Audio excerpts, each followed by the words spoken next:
In 1985, when this car was built, a Porsche 911 with 231 bhp costed around 69,000 Deutsche Mark. A 944 with 163 costed 51.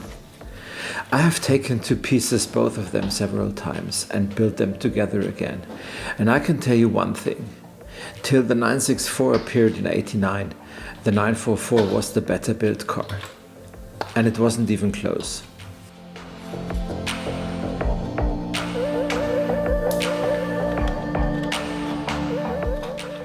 Don't get me wrong, a 911 is a 911.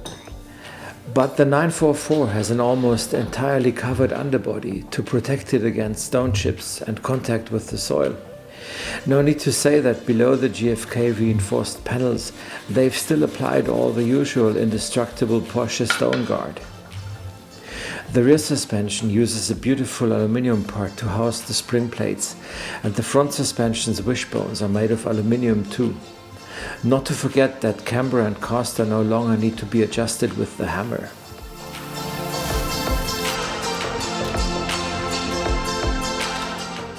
I invite you to watch this film, and in the end you will see what I mean. And when it comes to the 944 Turbo, it costed as near as makes no difference as much as the 911. And in this case, you also get the faster car. And it isn't even close.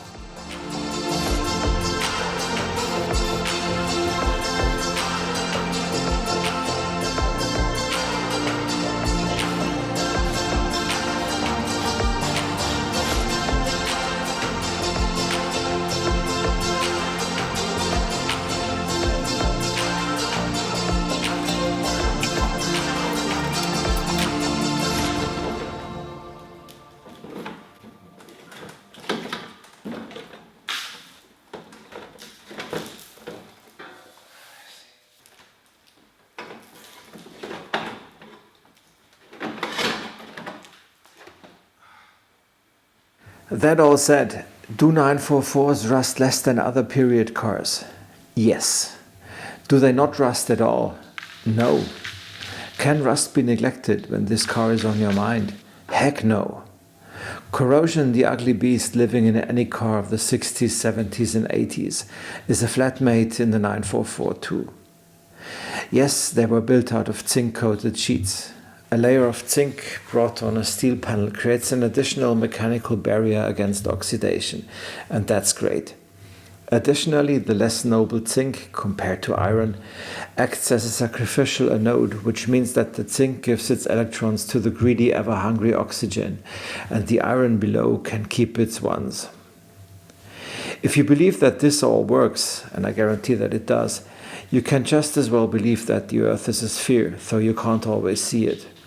I, by the way, can guarantee that too. Anyway, one day all the zinc will be scrapped off, or all its electrons will be gone. And this is where this film starts.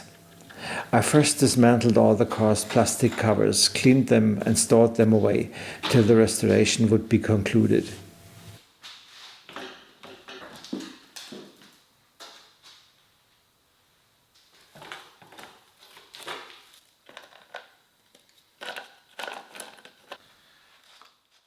The nuts that keep the fender panels in place are made from plastic, so I cleaned them and threw them into plastic conditioner for a couple of days.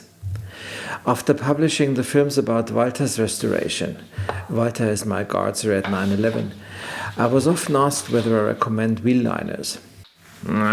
Yes and no. They obviously keep stones from chipping off the paint. The dark side is that dirt accumulates behind them. If the dirt we've seen a minute ago ever gets wet because we drive through rain or just wash the car, it's going to remain wet for weeks.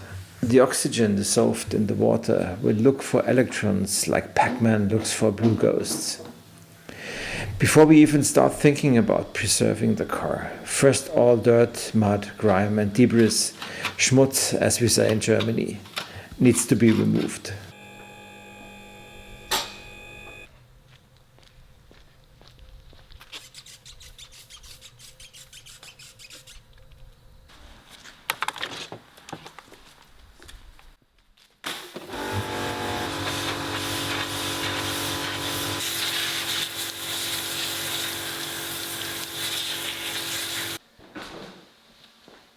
No matter how well these cars have been taken care of, behind and below the schmutz, I always find a little rust.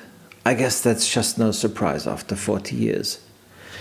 In this case, a moment of inattention when the car went on the lift, 5, 10, 20 or 30 years ago.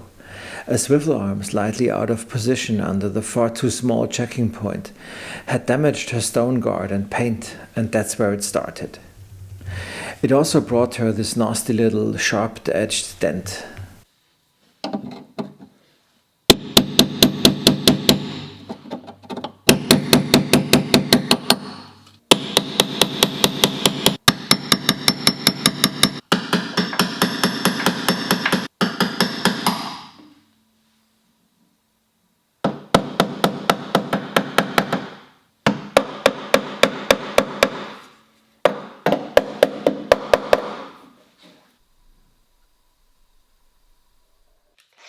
To 95%, I suppose, I was able to repair the dent with the hammer, and for the rest I used Terozone 5010.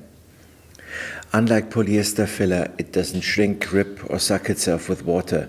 In return, it costs a fortune.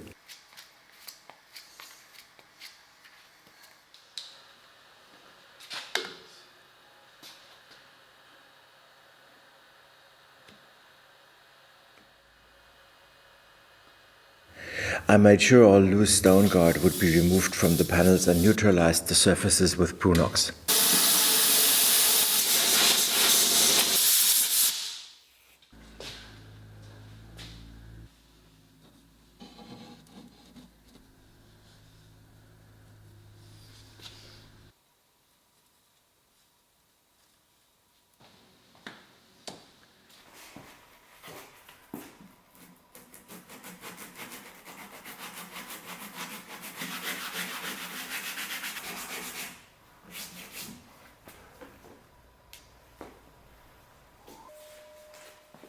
Next, I added 2-component epoxy primer from my new channel sponsor 3-Star Color, a webshop for high-quality paint products.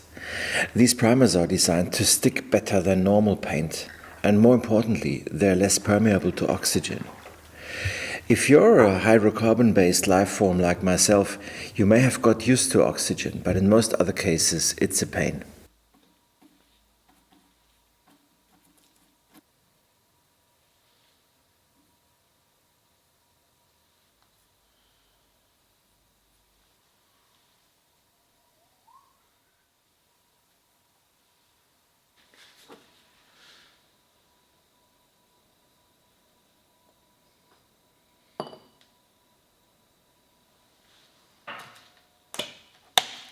I've mentioned it in many films recently.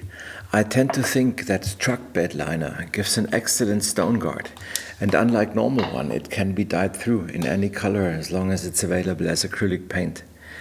It bonds strongly to the underlying surface. You can apply it in thick layers, and it remains highly flexible after curing. It's just very good.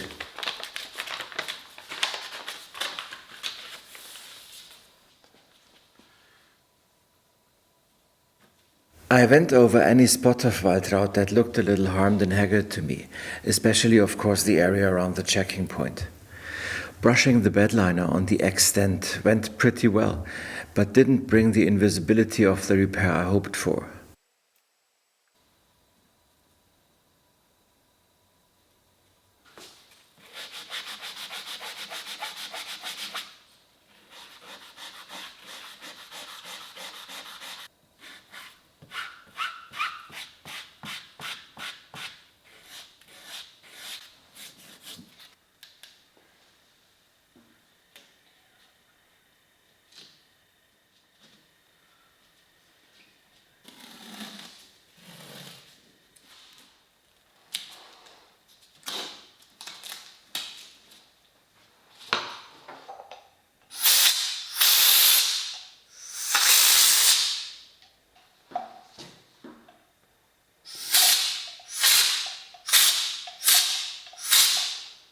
I took special care of the edge, gave it another sanding and applied a second coat, this time with the spray gun.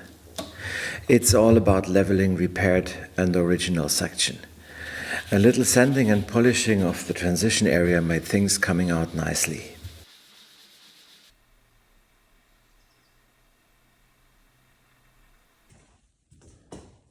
I also used bedliner to fix the battery compartment, applying it just as thickly as Porsche did 40 years ago. The crucial point, of course, is the preparation of the surface.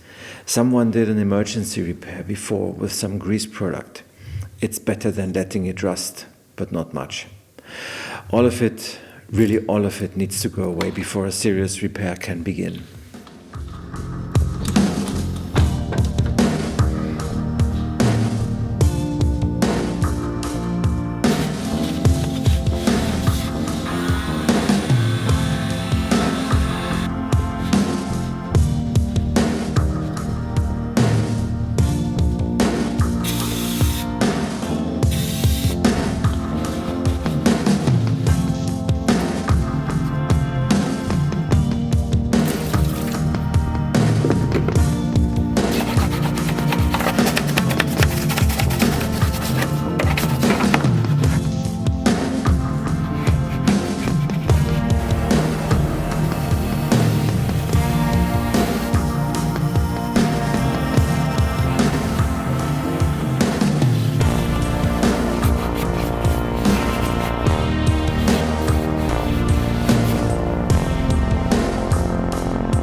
The sill covers are connected to the body with plastic nuts on bolts that are welded to the floor panels. You wouldn't believe that they can stick to each other so firmly that the bolts would break off when you try to loosen the nuts, but they do. That results in a very silly face, and you too wouldn't believe, in an even sillier face when it happens for the third and fourth time. But it does. A solution was needed, and that could only be to get the welding machine to work.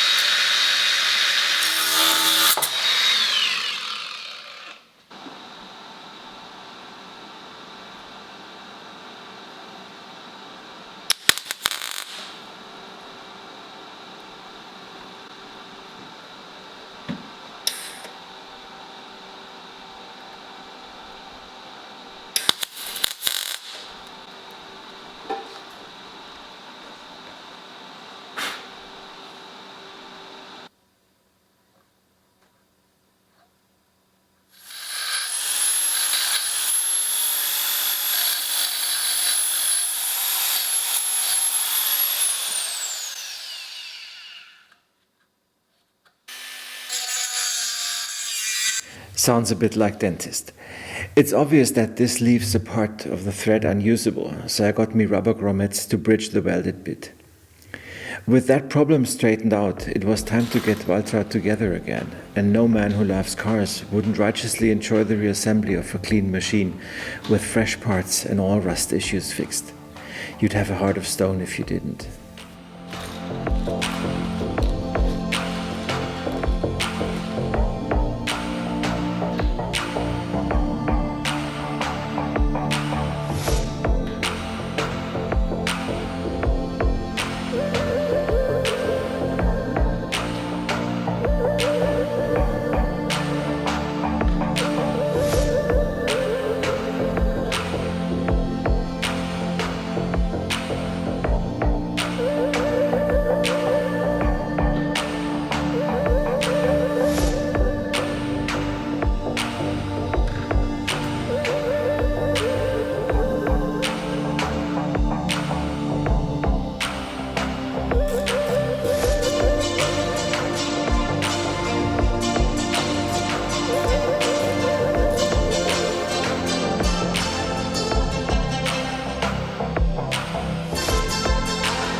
I can read your minds, guys. Does he really polish the paint behind the outcut? I know it's embarrassing. I just like these cars, you know.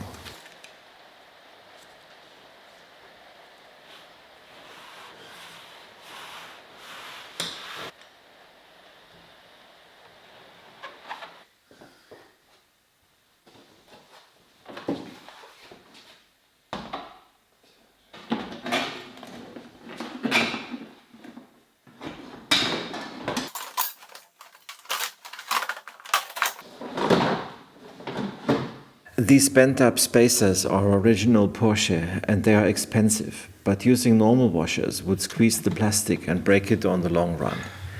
I gave to the plater all those that could be saved and still paid around 100 euros for the ones that I had to buy on top.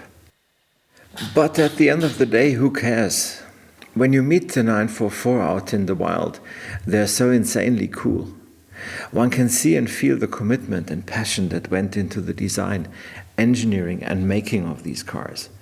It's from the guys who made the 911, and I can hear them saying, "You ain't seen nothing yet, we've only just started."